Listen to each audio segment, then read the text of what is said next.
ஏகம்பத்துரைக்கும் இறைவா போற்றி, ஏகம்பத்துரையந்தாய் போற்றி, பாவம் பெற்றொரு ஆனாய் போற்றி, காவாய் கணதத்திரையே போற்றி, கைலை மலையானே போற்றி போற்றி. இன்று நாம் சிந்திக்க இருக்கும் நாயனார் வந்து மூர்த்தி நாயனார். சுந்தரமூர்த்தி சுவாமிகள் இவரை குறிப்பிடும் போது உண்மையால் உலகாண்ட மூர்த்திக்கும் அடியேன் என்று குறிப்பிட்டுள்ளார்.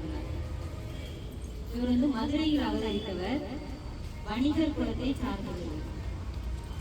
இவர் என்ன பணி செய்திருக்கிறார்னா, மதுரையில் உள்ள அந்த சொக்கநாத பெருமானுக்கு சந்தனம் அரைத்து கொடுக்கிறார். இவருடைய அந்த எங்க சொக்கநாத பெருமான் மிகுந்த பக்தி கொண்டவர். இவர் போய் யாரையும் இவர் தான் செய்வார்.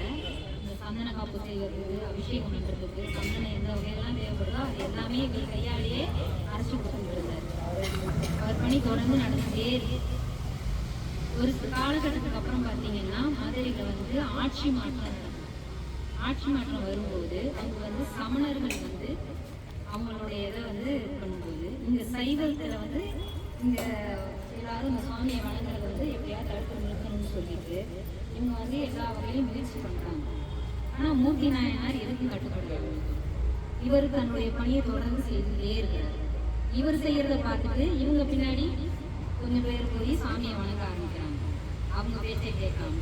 அப்போ இவரை எப்படியாவது நம்ம தடுத்து நிறுத்தினாதான் அவங்களை நிறுத்த முடியும் அப்படின்னு சொல்லிட்டு அந்த அவங்கெல்லாம் சேர்ந்து என்ன பண்ணுறாங்க, அவருக்கு வந்து இந்த சந்தன கட்டைகள் கிடைக்கிறத இடம் இங்கெல்லாம் போய் அவர் வாங்குறாரோ அவங்க எல்லாத்தையும் நட செஞ்சுறாங்க.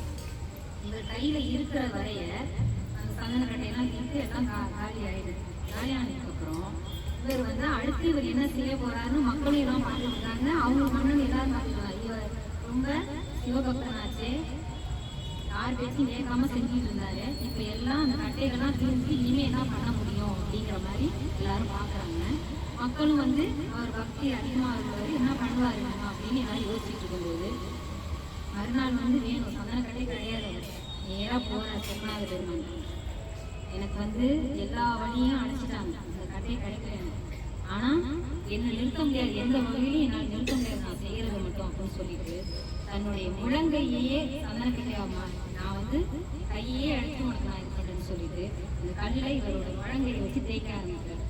தேய்க்க தேய்க்க தேய்க்க தேய்க்க அப்படியே தோல் போது அது நரம்பு தேய்ந்து எலும்போட மத்திய வரை தேய்ந்து ரத்தம் போட்டு உடனே எம்பெருமான் வந்து அசரீரியா ஒழிக்கிறார்.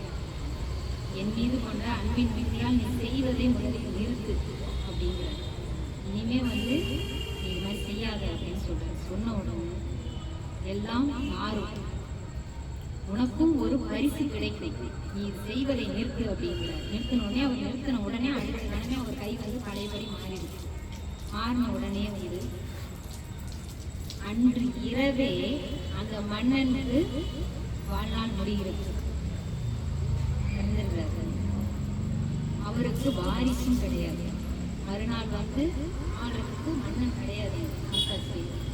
உடனே என்ன பண்றாங்க, இது மாதிரி ஒரு சூழ்நிலையை எப்படி கையாளுறதுன்னு மந்திரிகள் எல்லாம் ஆலோசனை செய்யும் போது அந்த சூடியெல்லாம் எழுதி வச்சிருப்பாங்களா, இது மாதிரி ஒரு நிலைமை வரும்ல, அதுக்கு வந்து ஒரு தீர்வு இருக்கு அப்படின்னு சொல்லிட்டு அதை பார்க்கும்போது பட்டத்து யானையோட தும்பிக்கையில வந்து மாலையை கொடுத்து அது கண்களை வந்து துணியால கட்டிட்டு அது தும்பிக்கையில் மாலை கொடுத்து அந்த யானை போய் யார் கழுத்துல மாலை இருக்கோ அவங்கதான் ராஜா அப்படிங்கிற மாதிரி அதை எழுதிருக்கு. சொன்ன உடனே இவங்க என்ன பண்ணிடுறாங்க, அந்த பட்டத்து யானையோட துணியை கட்டி கண்ணில் துணியை கட்டி தும்பிக்கையில மாலையை கொடுத்து வீதியில விடுறாங்க. விட்டோடனே எல்லாரும் அந்த துணி தொடர்ந்து வந்துட்டு இருக்காங்க.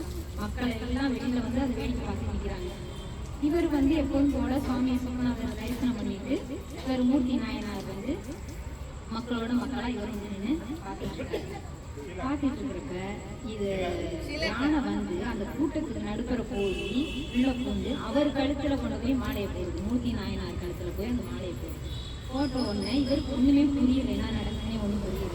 இவங்க எல்லாரும் வந்து சொல்றாங்க, இது மாதிரி நிகழ்ந்துட்டு அந்த யானை வந்து யார் கழுத்துல போடுதோ அவங்க தான் ராஜா, நீங்க தான் இந்த பாண்டிய நாட்டுக்கு நீங்க தான் ராஜா அப்படின்னு சொன்ன உடனே இவர் வந்து நான் ராஜாவெல்லாம் என்னால் இருக்க முடியாது, நான் என்றைக்குமே வந்து இந்த சிவபெருமானுக்கு நான் அழியாதான் அந்த தொடரை நான் செஞ்சுருக்கேன், நான் ராஜாவெல்லாம் இருக்க முடியாது அப்படின்னு சொல்லுவாங்க. இப்போ எல்லாம் வந்து பதவி கொடுக்குறேன்னு சொன்னால் உடனே ஓடிடுவாங்க. அவர் வந்து அப்ப வேண்டாங்கிறாரு. வேண்டாம்னு சொன்னோன்னே எல்லாரும் வற்புறுத்துறாங்க, மக்களும் எல்லாருமே சொல்றாங்க நீங்க தான் இருக்கணும் அப்படின்னு சொல்றாங்க.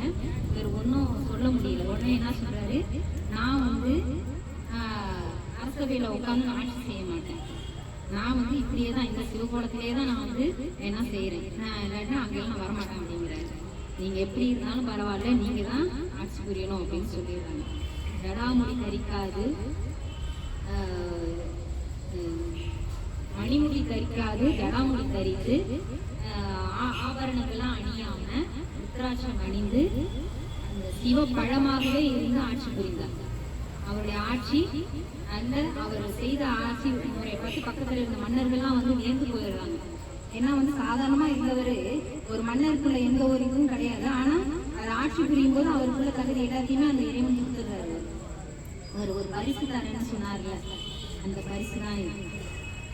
அதனால வாழ்க்கையில சோதனைகள் வரும், சோதனைகள் வரும்போது அதிலிருந்து மீண்டும் நம்ம வெற்றி பெறும்போது அப்பதான் இறைவன் வந்து இவன் நம்மவன் என்று சொல்லி நமக்குள்ள எல்லா நற்பலன்களையும் அவர் நமக்கு கொடுப்பாரு.